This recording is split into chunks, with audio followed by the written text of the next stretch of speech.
നമ്മുടെ മെനുവിലുള്ളത് എളുപ്പത്തിലുണ്ടാക്കാവുന്ന ഒരു ചിക്കൻ ബിരിയാണിയാണ്.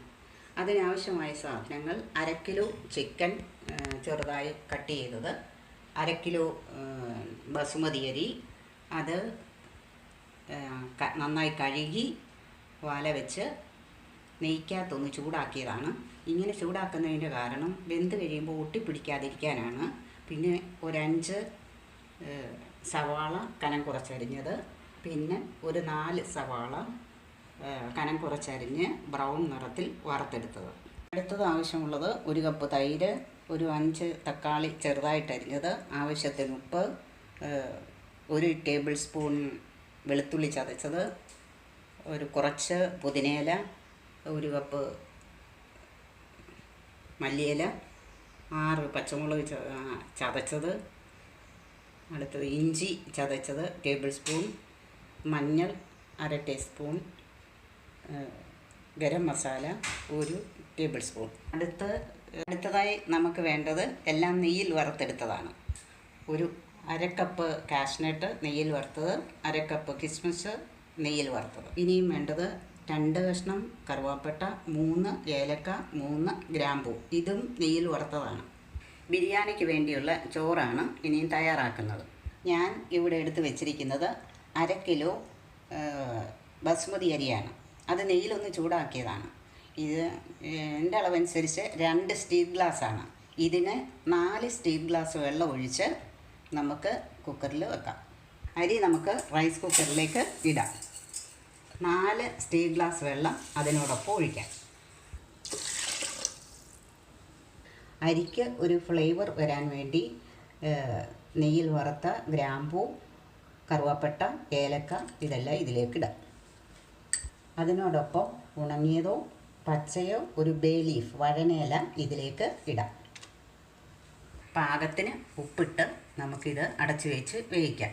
വെള്ളം ടേസ്റ്റ് ചെയ്ത് നോക്കിയാൽ അറിയാം പാകത്തിന് ഉപ്പ് ഉണ്ടോ ഇല്ലയോ എന്ന്.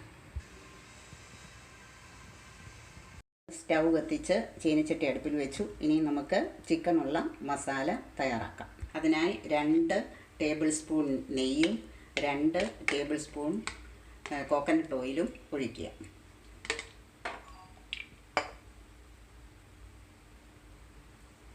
എണ്ണ ചൂടായിട്ടുണ്ട്. നമുക്ക് അരിഞ്ഞു വെച്ചിരിക്കുന്ന സവാള ഇതിലിട്ട് വഴറ്റിയെടുക്കാം.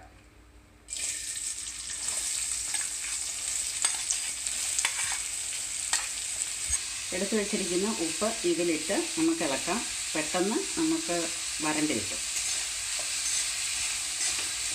ഏതാണ്ട് വഴന്നിട്ടുണ്ട്. ഇനി നമുക്ക് ഇതിലേക്ക് പച്ചമുളക് ഇടാം.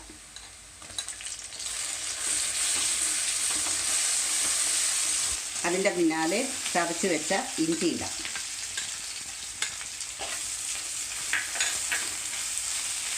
അതിൻ്റെ പിന്നാലെ ചതച്ച് വെച്ച വെളുത്തുള്ളി ഇടാം. തീ സിമ്മാക്കിയിട്ട് ഇതിൻ്റെ പിന്നാലെ നമുക്ക് തക്കാളി ഇടാം. അതും നന്നായി വഴന്ന് വരട്ടെ. തക്കാളി നന്നായിട്ടൊന്ന് ഉടയണം. ഉടഞ്ഞു കഴിയുമ്പോൾ നമുക്ക് ഇതിൻ്റെ പിന്നാലെ മല്ലിയില ഇടാം. തക്കാളി നന്നായിട്ട് ഉടഞ്ഞിട്ടുണ്ട്. ഇനി നമുക്ക് മല്ലിയിലയും പുതിനയിലയും ഇട്ട് ഒന്ന് വഴറ്റിയെടുക്കാം.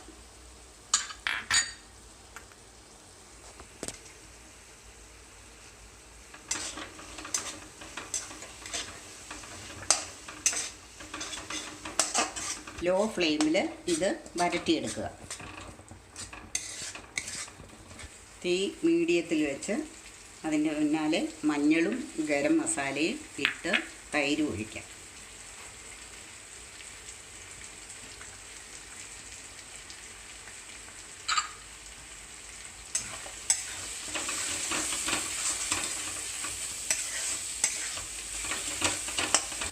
മസാല കരിഞ്ഞു പോകാതിരിക്കുക. തീ ലോയിലാക്കുക. പച്ചച്ചോവ മാറാനായിട്ട് അല്പനേരം ഒന്ന് ഇളക്കി കൊടുത്തതിന് ശേഷം തൈര് ഒഴിക്കാം.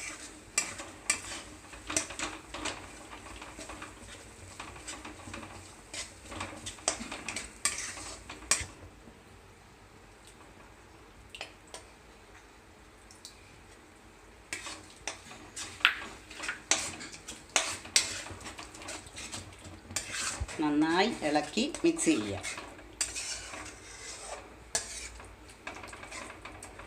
ലോയിൽ തന്നെ ഇരിക്കട്ടെ. ഇനി നമുക്ക് ചിക്കൻ ഇടാം. ഇതിൽ നിന്നുള്ള വെള്ളം ഇറങ്ങി അത് വെന്ത് പാകമാവും.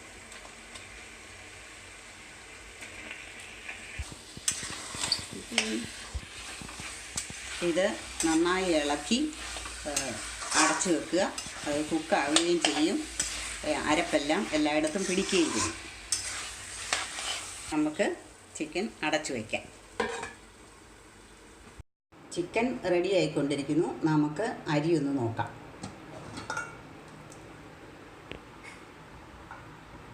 അരി വെന്ത് പാകമായിട്ടുണ്ട്. അരി വെന്തിട്ടുണ്ട്. നമുക്ക് ഇത് വളരെ സൂക്ഷിച്ച് ഒന്ന് ഇളക്കിയിടാം.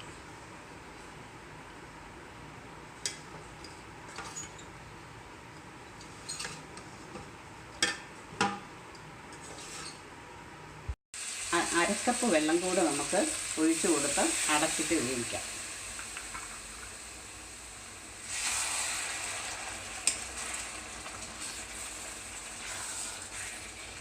ഈ പരുവം ആകുന്നതുവരെ ചിക്കൻ വേകാൻ അനുവദിക്കുക. ചോറ് വേറൊരു ബൗളിലേക്ക് മാറ്റിയിട്ടുണ്ട്. നമുക്ക് അതേ റൈസ് കുക്കറിൽ തന്നെ ചോറും ചിക്കനും ലെയറായിട്ട് ശരിയാക്കിയെടുക്കാം.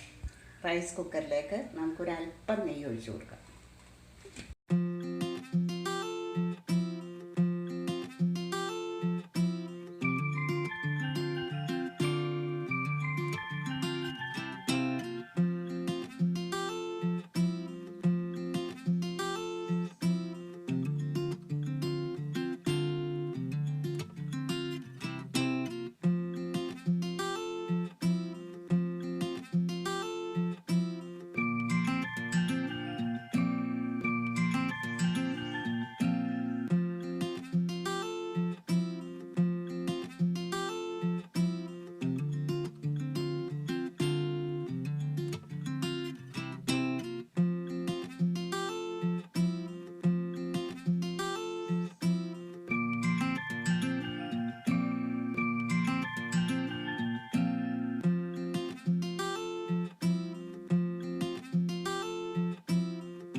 തയ്യാറായിട്ടുണ്ട്.